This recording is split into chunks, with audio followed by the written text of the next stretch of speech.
geólogo Jean Sebastián Tudela se declara seguidor desde pequeño de los rallies nacionales. Inicialmente yo había hecho solamente un álbum de fotos que hacía los liveries de distintas tripulaciones del rally paraguayo para una aplicación online que se llamaba Cartown del Facebook.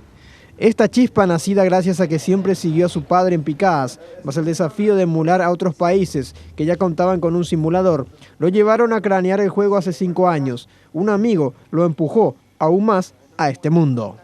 Un día me llamó a su casa y me dijo: Jan, la gente de Francia tiene su propio simulador de rally, la gente de Alemania tiene, la gente de República Checa tiene, ¿por qué nosotros no?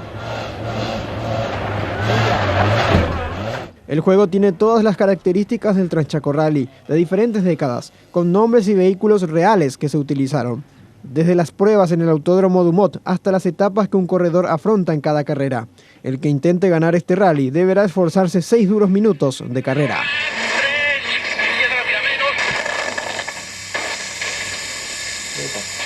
Básicamente es súper real. Este golpe fue básicamente en la parte centro, donde se encuentra el radiador, como también así muchas partes esenciales de lo que sería la alimentación y refrigeración del motor. Un simple golpe y ustedes ya ven que prácticamente... ¿Tienes la posibilidad de seguir ahora o no, después de golpe? No.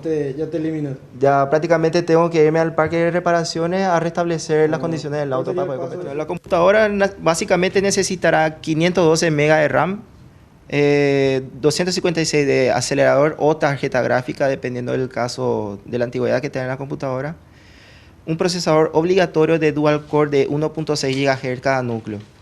Este domingo es el lanzamiento en el Autódromo Rubén Dumont a la par de la clasificación del Rally del Chaco 2015. En la ocasión hay una sorpresa para los amantes del deporte motor y de los videojuegos, que podrán hacer una prueba virtual.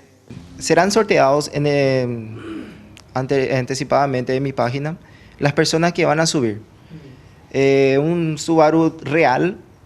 Los interesados en adquirir en DVD este novedoso juego deben contactar con Jean en Facebook, donde lo encontramos como JST Design o llamando al 0972 50 98 78. Se realizarán próximamente exposiciones de réplicas exactas de autos de rally a escala 1.10. En sus marcas, listos, ya.